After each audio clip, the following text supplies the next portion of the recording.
tahun ieu teh tahun anu pikasedihan keur kuring. Sabab anu jadi indung kuring geus mulang ti heula. Manehna boga penyakit, nyaeta penyakit ginjal. Ngaran kuring Yanti. Kuring anak katilu, pi 4 dulur. Jeung kuring teh karek kuliah. Sedihna kuring teh nyacan bisa ngabahagiakeun anu jadi indung kuring.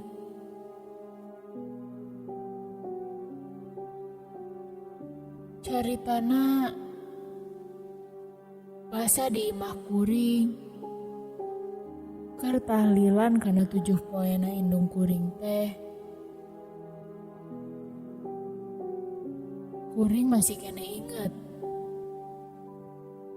jeung aya rasa teu ikhlas kana maotna indung kuring.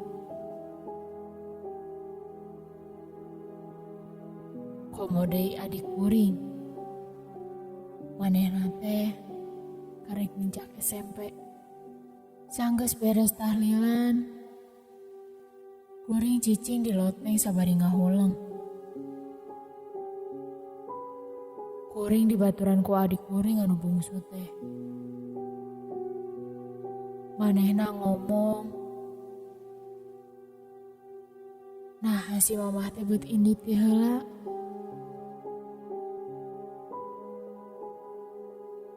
Sabab adik kuring teh mikir, lamun manehna teh masih kena butuh kanu jadi indung. Kuring teh bisa ngajawab naon. Sabari ngusapan, saling nguatkeun. Dalila lanjut kuring anu kahiji teh nyamperkeun. Duluy manehna ngomong,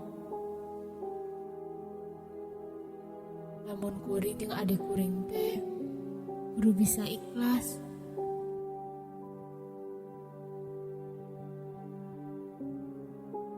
Sabab bisi indung kuring teh ngadon sedih jeung ngabangbeuratan ka indung kuringna. Harita kuring teu malire kana omonganana.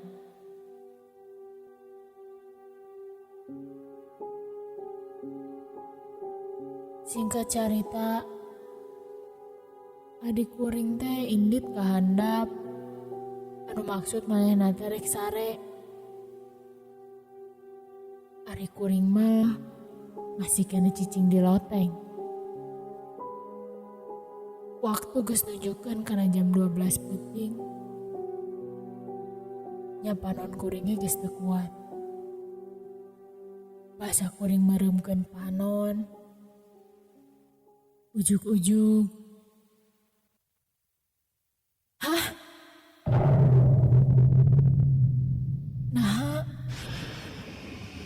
Nah kuring teu bisa aya di makam indung kuring.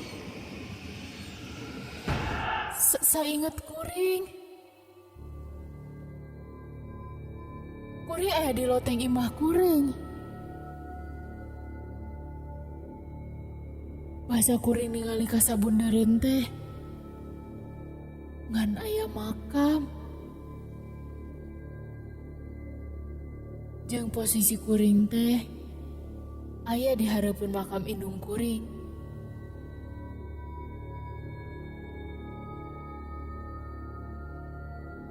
Nya kuring reuwas. Sabab basa kuring keur ningalikeun teh ujug-ujug aya anu ngolebat di saluhureun kuring. Ningali kitu kuring labuh kana taneuh. Bari ningali ka luhur sabab penasaran. Dalila, eta makhluk teh nangtung di luhureun makam indung kuring. Eta makhluk teh siga indung kuring pisan. Tina banget nepi ka awakna. Siga indung kuring pisan. Ningali kitu kuring rada sieun. Tapi kuring ge rada semu atoh.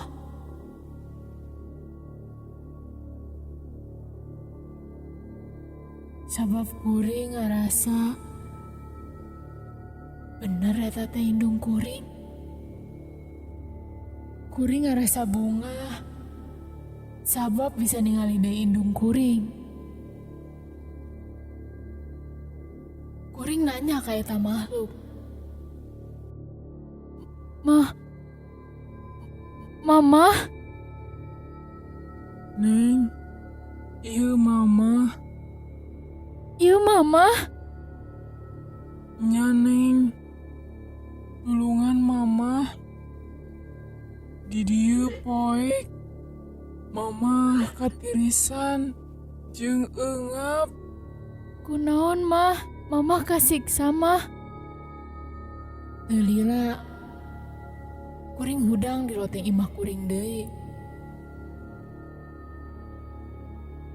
Kuring ningali yen kuring teh geuning sapeuting teh sare di loteng. Sabari bingung kana kajadian bieu teh. Singkat carita, waktu geus kana angka jam 8 peuting, kuring keur cicing di kamar. Sabari ngaholeng, kuring ngabayangkeun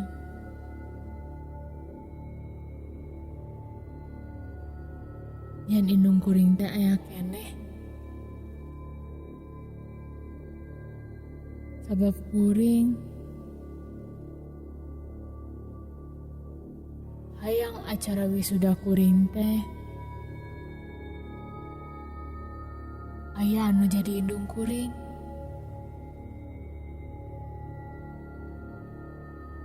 Basa kuring keur ngahulang, ujuk-ujuk aya anu ngomong sisian celik. Neng, Kuring rada ngorejat kana eta omongan teh. Basa ku kuring direret. Astagfirullah. Kuring ningali makhluk eta deui.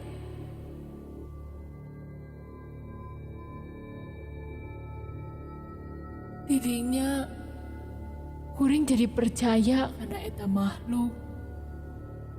Lamun manehna teh layon nu jadi indung kuring.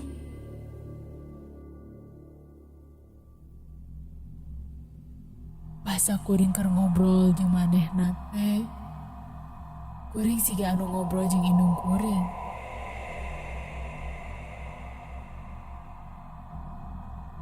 Basa kuring keur ngobrol,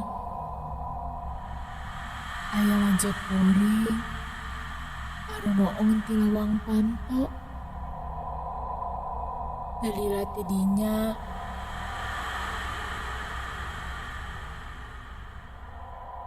ujuk-ujuk bapak kuring teh nyamperkeun ka kamar kuring.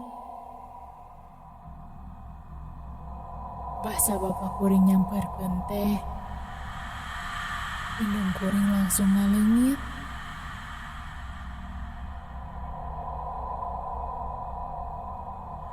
Bapak kuring langsung diuk sisian kuring. Bari manehna tatanya, Lamun kuring teh ieu keur ngobrol jeung saha di kamar teh. Nya kuring nyaritakeun. Lamun kuring teh papanggih jeung indung kuring. Kuring nyaritakeun kejadian kamari. Basa kuring ngimpi ka makam indung kuring. Bapak kuring jadi heran karena omongan kuring. Tuluy manehna teh ngomong, lamun eta mah lain indung kuring.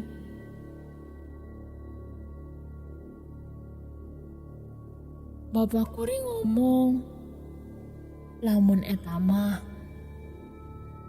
ngan mangrupakeun hunggul indung kuring. Kuring teu percaya. Kuring keukeuh keneh lamun eta teh indung kuring. Teu lila di dinya bapak kuring indit ninggalkeun kuring. Teu lila ti dinya ujug-ujug teu lila ti dinya bapak kuring datang deui bari mau Pak Ustad ka imah kuring.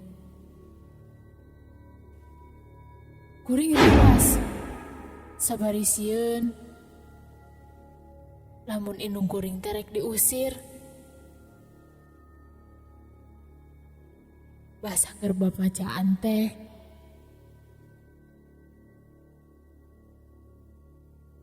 basa Pak Ustad keur babacaan teh ujug-ujug makhluk anu nyangrupakeun indung kuring teh gogorowokan. Lila di dinya anu jadi pikasieun teh makhluk anu nyangrupakeun indung kuring teh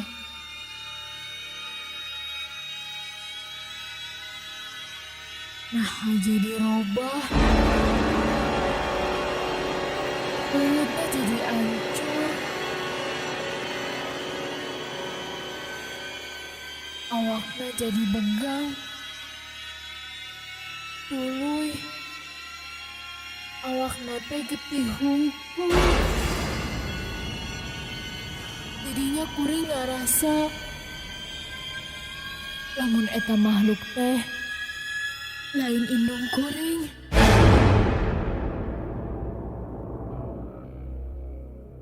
Eta mah makhluk anu mangrupakeun indung kuring.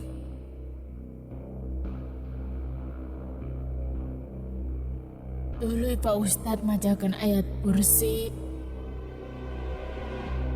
Sabari nyepretkeun cai kana eta makhluk.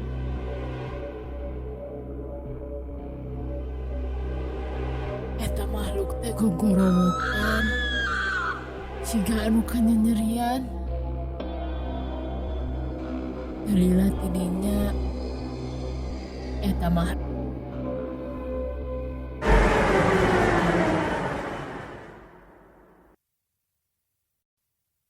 kuring nenangkeun diri sabari aya rasa teu percaya karena kejadian bieu. Kuring dibere nginum cai anu geus dibacaan ku Pak Ustad. Tuluy ngomong, lamun kuring tong percaya wae karo makhluk nu kitu teh. Sabab loba makhluk anu bisa mangrupakeun keluarga atau sesepuh arurang anu geus eueuh. Komode kuring anu can bisa ngikhlaskeun indung kuring.